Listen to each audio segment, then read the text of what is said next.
Manufacturing technology എന്ന സബ്ജക്റ്റിൽ നാലാമത്തെ മൊഡ്യൂളിൽ പഠിക്കുന്ന പ്രധാനപ്പെട്ട ഭാഗങ്ങളെ കുറിച്ചാണ് ഈ ഒരു സെഷനിൽ നമ്മൾ നോക്കാൻ വേണ്ടി പോകുന്നത്. നിലവിൽ നാലാമത്തെ മൊഡ്യൂളിൽ നമ്മൾ ശ്രദ്ധിച്ചു കഴിഞ്ഞാൽ പ്രധാനമായിട്ടും അതിൽ ഫോർജിങ് ഓപ്പറേഷൻസ്, പ്രസ് വർക്കിംഗ് ഓപ്പറേഷൻസും. അപ്പോൾ ഫോർജിങ് ഓപ്പറേഷൻസ് അതേപോലെ തന്നെ പ്രസ് വർക്കിംഗ് ഓപ്പറേഷൻസ്, ഈ രണ്ട് ഓപ്പറേഷൻസ് ആണ് പ്രധാനമായിട്ടും നമുക്ക് പഠിച്ചെടുക്കാനുള്ളത്. ഈ ഫോർജിങ് പഠിച്ചെടുക്കുന്ന സമയത്ത് എന്താണ് ഫോർജിങ് എന്നും അതിന്റെ ടൈപ്സ് ഏതൊക്കെയാണെന്നും ഫോർജിങ് ടൂൾസ് ഏതൊക്കെയാണെന്നും ഫോർജിങ് ഓപ്പറേഷൻസ് ഏതൊക്കെയാണെന്നും നമ്മൾ പറയുന്നുണ്ട്, അതുപോലെ പഠിക്കുന്നുണ്ട്. അതുപോലെ പ്രസ് വർക്കിംഗിന്റെ കേസിലും ഡിഫറെന്റ് പ്രസ് വർക്കിംഗ് ഓപ്പറേഷൻസ് ഏതൊക്കെയാണ്, ഡിഫറെന്റ് ടൈപ്സ് ഓഫ് അല്ലെങ്കിൽ ഡിഫറെന്റ് എലമെന്റ്സ് എന്തൊക്കെയാണ്, ടൈപ്സ് ഓഫ് പ്രസ്സസ് ഏതൊക്കെയാണ്, ഇത്തരം കാര്യങ്ങൾ നമ്മൾ പ്രധാനമായിട്ടും ഈ പ്രസ് വർക്കിംഗിന്റെ കേസിലും പഠിക്കുന്നുണ്ട്. അപ്പോൾ ഈ നാലാമത്തെ മൊഡ്യൂളിൽ പഠിക്കേണ്ട കാര്യങ്ങൾ വളരെ കുറവാണ്, അല്ലെങ്കിൽ ചെറിയ കണ്ടന്റ് മാത്രമേ നമ്മൾ പഠിക്കുന്നുള്ളൂ എന്നുള്ളത് ആദ്യം ഓർമ്മയിൽ വെക്കുക. തീർച്ചയായിട്ടും ഒരു 25 മാർക്കിനോടുള്ള കാര്യങ്ങൾ ഇതിനകത്ത് തന്നെ നമുക്ക് പഠിച്ചെടുക്കാൻ പറ്റും, അല്ലെങ്കിൽ എക്സാമിന് നേടിയെടുക്കാൻ പറ്റും എന്നത് ആ ഒരു ഓർമ്മയോട് കൂടി തന്നെ ഈ ഒരു പോർഷനെ ഡീൽ ചെയ്യുക. നമുക്ക് പ്രധാനപ്പെട്ട കുറച്ച് ക്വസ്റ്റ്യൻസ് ഒന്ന് വർക്ക്ഔട്ട് ചെയ്ത് നോക്കാം. Explain the advantages and disadvantages of forging. അപ്പൊ ഫോർജിങ് എന്ന പ്രോസസ്സിന്റെ അഡ്വാൻറ്റേജസും ഡിസഡ്വാൻറ്റേജസും എക്സ്പ്ലെയിൻ ചെയ്യാനാണ് പറഞ്ഞിട്ടുള്ളത്. അപ്പൊ നമുക്ക് ആദ്യം ജസ്റ്റ് അഡ്വാൻറ്റേജസ് എന്തൊക്കെയാണെന്നുള്ളത് ജസ്റ്റ് ഒന്ന് നോക്കാം. Forging gives comparatively tougher product compare to casting. അപ്പൊ കാസ്റ്റിങ്ങിനെക്കാട്ടിലും കുറച്ചുകൂടെ ടഫർ ആയിട്ടുള്ള പ്രൊഡക്ട്സ് ഉണ്ടാക്കിയെടുക്കണമെങ്കിൽ ഫോർജിങ് ആണ് better. The ഫാറ്റിക് strength and creep resistance of forge product is higher. അപ്പോൾ ഈ ഒരു ഫാറ്റിക് ക്രീപ്പ് പോലത്തെ മെറ്റീരിയൽ പ്രോപ്പർട്ടിയിൽ നിന്നും ഉള്ള റെസിസ്റ്റൻസ് കൂടുതലാണ് ഈ ഒരു ഫോർജ്ഡ് പ്രൊഡക്ട്സിന്. കാരണം പെട്ടെന്ന് ഫെയിലിയർ ആയി പോകാനുള്ള ചാൻസ്, ഇപ്പൊ കാസ്റ്റിംഗ് ഒക്കെ ചെയ്തെടുത്തു കഴിഞ്ഞാലും അതിനകത്ത് ഉണ്ടാവുന്ന അല്ലെങ്കിൽ മറ്റൊരു വെൽഡ് ചെയ്തതിനെക്കാട്ടിലും അതിൽ നിന്ന് ഉണ്ടാവുന്നതിനെക്കാട്ടിലും കുറച്ചുകൂടെ ബെറ്റർ ക്വാളിറ്റി നമുക്ക് എന്ത് ചെയ്യാൻ പറ്റും, ഫോർജ്ഡ് ആയിട്ടുള്ള പ്രൊഡക്ട്സിന് പ്രൊവൈഡ് ചെയ്യാൻ വേണ്ടി പറ്റും. Forged product has higher mechanical properties. നമ്മൾ പറഞ്ഞ കാര്യം തന്നെ, ഇപ്പോൾ മെക്കാനിക്കൽ പ്രോപ്പർട്ടീസ് ഒക്കെ ഫോർജ്ഡ് പ്രൊഡക്ട്സിന് ടോട്ടലി കുറച്ച് കൂടുതലായിരിക്കും. Low cost operation. ഈ ഒരു ഫോർജിങ് ഓപ്പറേഷനെ സംബന്ധിച്ചിടത്തോളം ലോ കോസ്റ്റ് ആണ്. ഹയർ എക്യുപ്മെന്റ്സും കാര്യങ്ങളൊന്നും ഇല്ലാത്തതുകൊണ്ട് തന്നെ അതിന്റെ കോസ്റ്റ് ഓഫ് ഓപ്പറേഷൻ എന്നുള്ളത്, അല്ലെങ്കിൽ ഓപ്പറേഷണൽ കോസ്റ്റ് എന്നുള്ളത് ലോ ആയിരിക്കും. This process does not require special skilled operator. അപ്പൊ ഈ ഫോർജിങ് ചെയ്യണമെങ്കിൽ ഭയങ്കരമായിട്ട് സ്കിൽഡ് ആയിട്ടുള്ള ഓപ്പറേറ്റർ തന്നെ വേണം നിർബന്ധമില്ല. പക്ഷെ അതിനെപ്പറ്റി ചെറിയ രീതിയിലുള്ള ഒരു അറിവുള്ള ഒരാൾക്കും എന്ത് ചെയ്യാൻ പറ്റും, ഒരു പരിധി വരെ ഫോർജിങ് ചെയ്യാൻ പറ്റും. ഫിസിക്കലി വർക്ക് ചെയ്യാവുന്ന ഏതൊരാൾക്കും എന്ത് ചെയ്യാൻ പറ്റും, ഒരു പരിധി വരെ നമ്മുടെ ഫോർജിങ് ഓപ്പറേഷൻസ് ചെയ്യാൻ പറ്റും. പക്ഷെ അതിന്റെ കുറച്ചും കൂടെ ഒരു ആക്യുറേറ്റ് ലെവലിലേക്ക് എത്തണമെങ്കിൽ തീർച്ചയായിട്ടും സ്കിൽഡ് പേഴ്സൺസ് തന്നെ വേണം എന്നുള്ളതാണ്. പക്ഷെ മോസ്റ്റ് പ്രോബബ്ലി മറ്റുള്ള മാനുഫാക്ചറിങ് പ്രോസസ്സുകളെ സംബന്ധിച്ചിടത്തോളം ഫോർജിങ് എന്നുള്ളത് ആക്ച്വലി ഫിസിക്കലി വർക്ക് ചെയ്യാൻ പറ്റുന്ന ആർക്കും ചെയ്യാൻ പറ്റുന്ന ഓപ്പറേഷൻ ആണ്. Variety shapes can be formed by this process.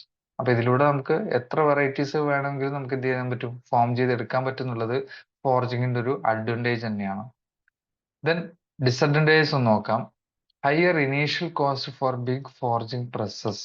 അപ്പൊ നമ്മൾ പ്രസ്സസ് ഒക്കെ വേണ്ടി വരുന്ന സമയത്ത് അതിന്റെ ഹയർ ആയിട്ടുള്ള ഒരു ഇനീഷ്യൽ കോസ്റ്റ് അല്ലെങ്കിൽ ഒരു ക്യാപിറ്റൽ കാണേണ്ടതായിട്ട് വരും.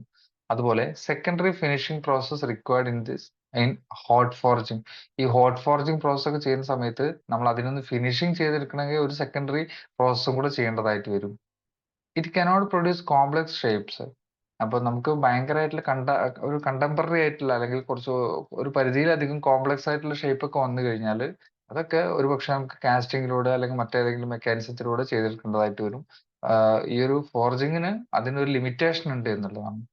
Size is limited due to the size of press. അപ്പൊ നമ്മൾ ഏത് സൈസിൽ എവിടെ വെച്ചിട്ടാണ്, അപ്പൊ നമ്മൾ അറിയാം ഫോർജിങ് ചെയ്യണമെങ്കിൽ നമുക്ക് അതിൻ്റെതായിട്ടുള്ള ഒരു ചൂടാക്കി എടുക്കണം. അപ്പൊ ആ ചൂടാക്കി എടുക്കാനുള്ള ഒരു പ്ലാറ്റ്ഫോം എന്നുള്ളത് ഒരു നിശ്ചിത വലുപ്പത്തിലേ നമുക്ക് ക്രിയേറ്റ് ചെയ്യാൻ വേണ്ടി പറ്റുള്ളൂ.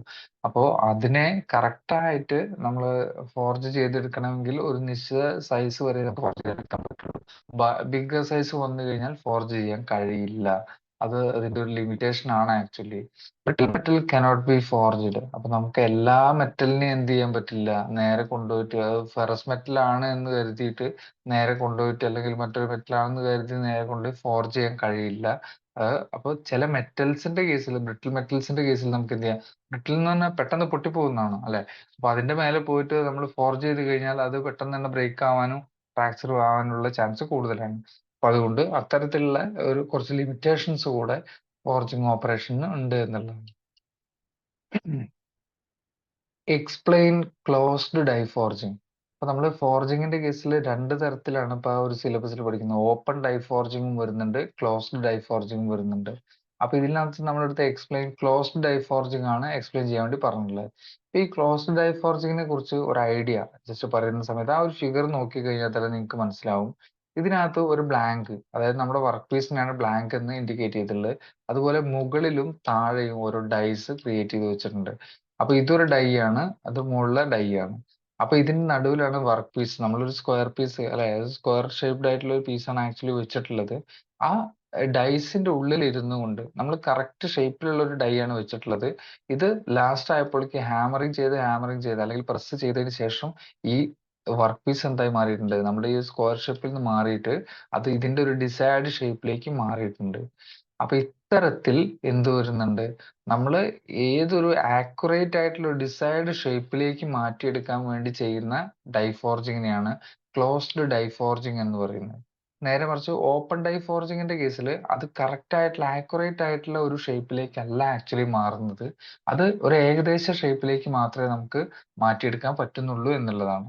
അപ്പോൾ ഇത്തരത്തിലുള്ള കാര്യങ്ങളാണ് നമ്മൾ ഈ ക്ലോസ്ഡ് ഡൈ ഫോർജിങ്ങിന്റെ കേസിൽ എഴുതി വെക്കേണ്ടതായിട്ടുള്ളത്. അപ്പോൾ ഇതിന്റെ ഓപ്പറേഷൻ കറക്റ്റ് ആയിട്ട് എന്തൊക്കെയാണെന്നുള്ളത് ഫിഗർ സഹിതം വരച്ചു വെക്കുക, അതിനെ എക്സ്പ്ലെയിൻ ചെയ്യുക എന്നുള്ളതാണ് പ്രധാനമായിട്ടും പറയാനുള്ളത്.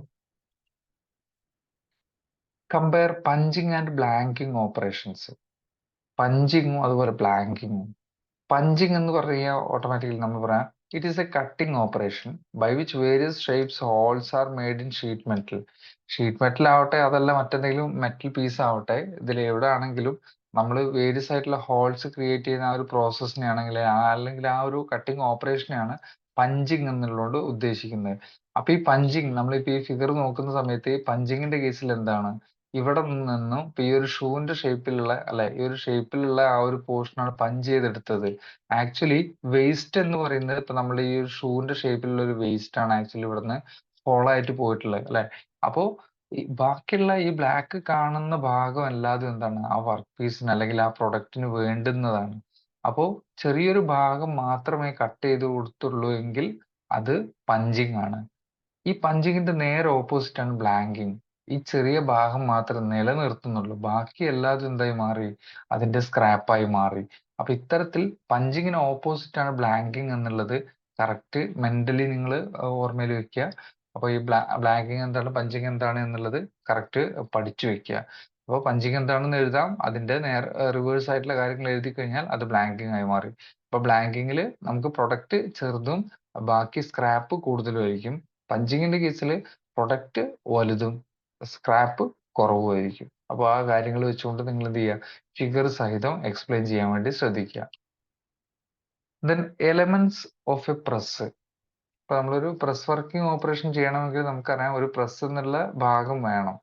അപ്പൊ ആ ഒരു പ്രസ്സിന്റെ അകത്ത് നടക്കുന്ന കാര്യങ്ങൾ എന്തൊക്കെയാണ്, പ്രധാനമായിട്ടും ഒന്നുകിൽ ഒരു ഹോൾ അടിക്കാൻ അല്ലെങ്കിൽ ഏതെങ്കിലും ഒരു ഷേപ്പിൽ നമുക്ക് അതിനകത്ത് ഒരു സ്ലോട്ട് ഇടാൻ, ഇങ്ങനെയുള്ള കാര്യങ്ങൾക്കൊക്കെയാണ് നമ്മൾ ഈ ഒരു പ്രസ് എന്നുള്ള എക്യുപ്മെന്റ് അല്ലെങ്കിൽ ആ ഒരു മെഷീൻ യൂസ് ചെയ്യുന്നത്, പ്രസ്. അപ്പൊ ഈ പ്രസ്സിന് പ്രധാനമായിട്ടും അത് ഡ്രൈവ് ചെയ്യണമെങ്കിൽ അല്ലെങ്കിൽ ഈ പ്രസ് വർക്ക് ചെയ്യണമെങ്കിൽ ഒരു മോട്ടോർ ഇതിന് അത്യാവശ്യമാണ്. അപ്പൊ ഈ മോട്ടറിന്റെ റൊട്ടേഷൻ ഒരു ഫ്ലൈ വീൽ അസംബ്ലിയോട് കൂടി ഒരു ക്ലച്ച് മെത്തേഡിൽ അല്ലെ, അല്ലെങ്കിൽ ആ ഒരു ക്ലച്ച് അസംബ്ലിയോട് കൂടിയിട്ട് നേരെ ഒരു ക്രാങ്കിനെയാണ് റൊട്ടേറ്റ് ചെയ്യുന്നത്. ഓക്കെ, ഈ ഒരു ക്രാങ്ക് എന്ന് പറയുന്ന സംഭവമാണ് ഇവിടെ. അപ്പൊ ഒരു ക്രാങ്ക് ഷാഫ്റ്റിന് അതേ ഷേപ്പിലുള്ള ഒരു ഷാഫ്റ്റ് തന്നെ ഇവിടെ പ്രൊവൈഡ് ചെയ്യുന്നുണ്ട്. ഈ ഷാഫ്റ്റിലാണ് ആക്ച്വലി ആരെ പിടിപ്പിച്ചിട്ടുള്ളത്, റാമിനെ പിടിച്ചിട്ടുള്ളത്. ഈ റാം ആണ് മുകളിലേക്കും താഴേക്കുമായി കളിക്കുന്നത്. ആ റാമിലാണ് പഞ്ച് എന്നുള്ള ഭാഗം നിൽക്കുന്നത്. അപ്പോൾ ഇത്രയും ഭാഗത്തിനെ സപ്പോർട്ട് ചെയ്തുകൊണ്ട് രണ്ട് സൈഡിലും കോളംസ് പ്രൊഡ്യൂസ് ചെയ്തിട്ടുണ്ട്. ഇവിടെ ഒരു കോളം ഉണ്ട്, ഇപ്പുറത്തൊരു കോളം ഉണ്ട്.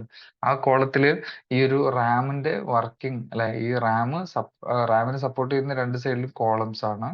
അതില് ഏറ്റവും താഴെ നമ്മൾ ഈ പഞ്ച് വെച്ചതിന്റെ താഴ്ഭാഗത്തായിട്ടാണ് ഡൈസ് നമ്മൾ വെച്ചിട്ടുള്ളത്. ഓക്കെ, അപ്പൊ ഈ ഡൈസ് എല്ലാം നമ്മൾ വെച്ചിട്ടുള്ളത് ബെഡ് എന്ന് പറഞ്ഞ പോർഷനിലാണ്. അപ്പൊ ഇത്തരത്തിൽ നമ്മൾ ഈ ഫിഗർ ഒന്ന് റീഡ് ചെയ്ത് കഴിഞ്ഞാൽ തന്നെ ഇതിൽ എത്രത്തോളം ഭാഗങ്ങൾ ഉണ്ട് എന്നും ആ ഭാഗങ്ങൾ ഏതൊക്കെയാണെന്നും നമുക്ക് മനസ്സിലാവും. ഇങ്ങനെ ഈ ഐഡിയ കിട്ടിക്കഴിഞ്ഞാൽ കറക്റ്റ് ആയിട്ട് ഓരോ ഭാഗങ്ങളുടെ പേര് ram, punch, die block, electric motor and crank shaft assembly, ഈ കാര്യങ്ങളെല്ലാതും ഭാഗങ്ങൾ ഓരോ എലമെന്റ്സ് എന്തൊക്കെയാണെന്ന് എടുത്ത് എഴുതുക. അപ്പോൾ കറക്റ്റ് ആയിട്ട് ഫിഗർ വരയ്ക്കുക, അതിന്റെ ഓരോ ഭാഗങ്ങളെ കുറിച്ചും എടുത്ത് എഴുതുക, ജസ്റ്റ് ഒന്ന് ഡിസ്ക്രൈബ് ചെയ്യുക. അപ്പോൾ നമ്മൾ ഈ പറഞ്ഞിരിക്കുന്ന ഒരു മെത്തേഡ് പ്രകാരം തന്നെ ജസ്റ്റ് നിങ്ങളുടേതായിട്ടുള്ള ടേംസിൽ, ഒരിക്കലും ലോസോ കാര്യങ്ങളോ അല്ല, അതത് ടേംസ് തന്നെ വരാൻ. അപ്പോൾ നിങ്ങളുടേതായിട്ടുള്ള ടേംസിൽ എഴുതുക, പക്ഷേ കണ്ടന്റ് കറക്റ്റ് ആയിരിക്കണം. ഈ രീതിയിൽ എന്ത് ചെയ്യാം, നമുക്ക് കറക്റ്റ് ആയിട്ട് ഇത്തരത്തിലുള്ള ചോദ്യത്തിനെ ആൻസർ ചെയ്യാൻ വേണ്ടി പറ്റണം. What are the different forging operations? നമ്മളിപ്പോൾ ഫോർജിങ് എന്ന പ്രോസസ്സും അതിന്റെ മറ്റേ മെറ്റീരിയൽസും കാര്യങ്ങളും, അല്ലെങ്കിൽ ഏത് മെറ്റീരിയൽസ് ആണ് യൂസ് ചെയ്യുക തുടങ്ങിയ കാര്യങ്ങളൊക്കെ പറഞ്ഞു പോയി. അപ്പോൾ അതിൽ ഏതൊക്കെയാണ് പ്രധാനമായിട്ടുള്ള ഓപ്പറേഷൻസ് എന്ന് ചോദിച്ചിട്ടുണ്ട്. ഫസ്റ്റത്തെ ഒരു ഓപ്പറേഷൻ ഡ്രോയിങ് ഡൗൺ ഓർ സ്വേജിങ്. സ്വേജിങ് എന്ന് പറഞ്ഞു കഴിഞ്ഞാൽ തന്നെ നമുക്കറിയാം, ഒരു ക്രോസ് സെക്ഷനിൽ നിന്ന് മറ്റൊരു ക്രോസ് സെക്ഷനിലേക്ക് മാറ്റിയെടുക്കുക, അല്ലെ? അപ്പോൾ പറഞ്ഞുള്ളൂ. Okay, it is a forging operation during which the cross section of the metal is reduced and the length is increased. അപ്പൊ ക്രോസ് സെക്ഷണൽ ഏരിയ അല്ലെങ്കിൽ ക്രോസ് സെക്ഷനെ ചെറുതാക്കിക്കൊണ്ട് ലെങ്ത് കൂട്ടുന്ന ആ പ്രോസസ്സിന് നമ്മൾ പറയുന്ന പേരാണ് സ്വേജിങ് എന്നുള്ളത്, അല്ലെങ്കിൽ ഡ്രോയിങ് ഡൗൺ എന്നുള്ളത്. അതുപോലെ അപ്സെറ്റിംഗ് എന്ന് പറഞ്ഞ പ്രോസസ്സ്. അപ്സെറ്റിംഗ് എന്ന് പറഞ്ഞു കഴിഞ്ഞാൽ തന്നെ നമുക്കറിയാവുന്ന ഒരു കാര്യമാണ്. അതിന്റെ ലെങ്ത് കുറച്ചുകൊണ്ട് അതിന്റെ തിക്നെസ് കൂട്ടുക. Okay, increasing thickness by the expense of its length. അതാണ് അപ്സെറ്റിംഗ് എന്നുള്ളതിന്റെ ഒരു കോറ്. നമ്മൾ ലെങ്ത് കുറച്ചുകൊണ്ട് അതിന്റെ തിക്നെസ് കൂട്ടി കൊടുക്കുക, അടിച്ച്, അല്ലെ, പരമാവധി അടിച്ച് അതിനെ വീതി കൂട്ടുക എന്നുള്ള ഒരു സംഭവം. അപ്പോ ഈ അപ്സെറ്റിങ്, അതുപോലെ തന്നെ സെറ്റിംഗ് ഡൗൺ. അപ്പൊ ഈ സെറ്റിംഗ് ഡൗണിന്റെ കേസിൽ എന്താണ്, it is the local thinning down operation. അപ്പൊ നമ്മൾ അപ്സെറ്റിങ്ങിന്റെ കേസിൽ എന്തായിരുന്നു, അതിന്റെ കട്ടി കൂട്ടുകയാണ് ചെയ്തതെങ്കിൽ ഇതിനെ തിന്നിങ് ചെയ്യുന്നതാണ് നമ്മൾ സെറ്റിംഗ് ഡൗൺ എന്ന് പറയുന്നത്. അപ്സെറ്റിങ്ങും ആ സെറ്റിംഗ് ഡൗണും നേർ ഓപ്പോസിറ്റ് ആയിട്ടുള്ള കാര്യങ്ങളാണെന്നുള്ളത് ഓർമ്മയിൽ വെക്കുക. Then pulling, cutting, punching, bending, forge welding തുടങ്ങിയ കാര്യങ്ങളും നമ്മൾ ഫോർജിങ്ങിന്റെ മറ്റുള്ള ഓപ്പറേഷൻസ് ആണ്. അപ്പോൾ ഇത് ഓരോന്നും ആ പേരിൽ തന്നെ ഉണ്ട്, അതിന്റെ ഓരോന്നിന്റെയും വർക്കിംഗ് എന്താണ് എന്നുള്ളത്. അപ്പൊ കറക്റ്റ് ആയിട്ട് ഇതിന്റെ ഓരോന്നിന്റെ പേരുകൾ എഴുതി പഠിക്കുക എന്നുള്ളതാണ് ആദ്യം ചെയ്യേണ്ടുന്ന കാര്യം. അതോടൊപ്പം തന്നെ ഈ ഓരോ പേരിന്റെ കൂടെ അതിന്റെ ഡിസ്ക്രിപ്ഷൻ കൂടെ മാക്സിമം ആഡ് ചെയ്യാൻ വേണ്ടി ശ്രമിക്കുക. ഓക്കെ, അപ്പോ പ്രധാനമായിട്ടും ഫോർജിങ്ങും അതുപോലെ തന്നെ പ്രസ് വർക്കിങ്ങും ആണ് നമ്മൾ നാലാമത്തെ മൊഡ്യൂളിൽ വരുന്നത്. ഈ നാലാമത്തെ മൊഡ്യൂളിൽ പ്രസ് വർക്കിംഗ് എന്താണ്, അതിന്റെ ഭാഗങ്ങൾ പ്രസ് എന്താണ്, പ്രസിന്റെ ഭാഗങ്ങൾ ഏതൊക്കെയാണ്, ഓപ്പറേഷൻസ് ഏതൊക്കെയാണ്, ഫോർജിങ് എന്താണ്, അതിന്റെ ടൈപ്സ് ഏതൊക്കെയാണ്, ടൂൾസ് ഏതൊക്കെയാണ്, ഓപ്പറേഷൻസ് ഏതൊക്കെയാണ്, ഈ തുടങ്ങിയ കാര്യങ്ങളാണ് ഇതിനകത്ത് പഠിക്കാനുള്ളത്. നമ്മൾ ഈ പറഞ്ഞ ക്വസ്റ്റ്യൻസ് കൂടാതെ നിങ്ങൾ അത്തരം കാര്യങ്ങളും കൂടെ കുറച്ചും കൂടെ ഒന്ന് പഠിച്ചെടുക്കാൻ വേണ്ടി ശ്രദ്ധിക്കുക. ഓക്കെ, അപ്പോൾ ഇത്രയും നമ്മളിപ്പോൾ ഏകദേശം ഒരു കഴിഞ്ഞൊരു 3-4 സെഷൻസ് ആയിട്ട് നമ്മൾ ഈ ഒരു മാനുഫാക്ചറിങ് ടെക്നോളജീനെ ഒന്ന് ഇലാബറേറ്റ് ചെയ്ത് തന്നെ എക്സ്പ്ലെയിൻ ചെയ്തിട്ടുണ്ട്. അപ്പൊ നല്ല രീതിയിൽ വീഡിയോസ് എല്ലാം കറക്റ്റ് ആയിട്ട് കാണാൻ വേണ്ടി ശ്രദ്ധിക്കുക. അതോടൊപ്പം തന്നെ ഇതിൽ നമ്മൾ ഈ പറഞ്ഞു തരുന്ന പോയിന്റ്സും കൂടെ നിങ്ങൾ എന്ത് ചെയ്യുക, നിങ്ങളുടേതായ രീതിയിൽ ആഡ് ചെയ്ത് പഠിക്കുക.